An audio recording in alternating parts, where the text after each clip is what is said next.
महाराष्ट्रातील मंत्री आणि अधिकारी आता स्वतःला उच्च न्यायालयापेक्षाही मोठं मानू लागले आहेत की काय, असं वाटावाशी सध्या परिस्थिती आहे। राज्याचे महसूल मंत्री चंद्रशेखर बावनकुळे यांनी विधानसभेमध्ये नुकताच एक प्रस्ताव मांडला। त्यानुसार सध्या जे मुद्रांक शुल्क अधिकाऱ्यांना मुद्रांक भरण्याचे म्हणजे जमिनींचे वगैरे व्यवहार झाल्यानंतर किती त्याच्यावर स्टॅम्प ड्युटी भरावी याचे निर्णय घेण्याचा अधिकार होता। त्या संदर्भामध्ये जर काही वाद असेल तर मुंबई उच्च न्यायालयात जायची पक्षकारांना मुभा होती। त्याच्याऐवजी आता राज्य शासन म्हणजे मंत्री हे सर्व अधिकार आता स्वतःकडे घेऊ पाहत आहेत। उच्च न्यायालयाच्या ऐवजी त्या संदर्भातलं अपील हे राज्य शासनाकडे असेल असं आणि राज्य शासन ते 60 दिवसात निकाली काढेल असं त्याच्यात म्हणलेलं आहे। मुळात राज्य शासनाकडे हा निर्णय घेण्याची गरज काय होती, राज्य शासनाकडे सगळी प्रकरणे किती लवकर निकाली लागतात हे सगळ्या जगाला माहिती आहे। अशा स्थितीमध्ये ह्या बदलाची काय गरज होती हे समजण्याच्या पलीकडचं आहे। त्यातच आता एक वाद आहे, परंतु त्या वादाला तेवढा तथ्य आहे असं मला वाटत नाही।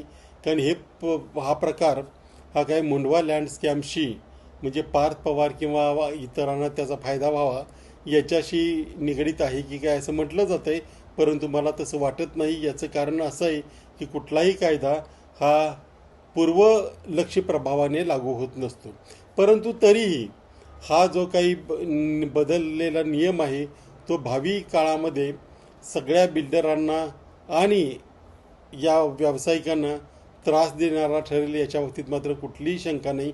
राज्य शासनाने स्वतःकडे घेतलेल्या अधिकारामुळं कुठली प्रकरणं लवकर निघालीत असा आज तागायचा अनुभव नाही किंवा त्याच्यामध्ये काही फार मोठा बदल झाला किंवा काहीतरी चांगलं घडलंय असंही कधी घडल्याचं उदाहरण कुठलाही कायदा घेतला तरी दिसून येत नाही।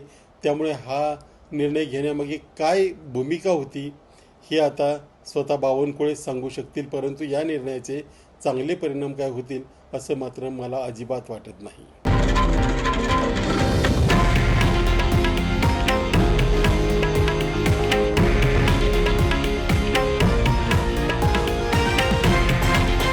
हे आहे देशातील नंबर 1 न्यूज नेटवर्क आणि आपण पाहत आहात TV9 मराठी, एकमेव।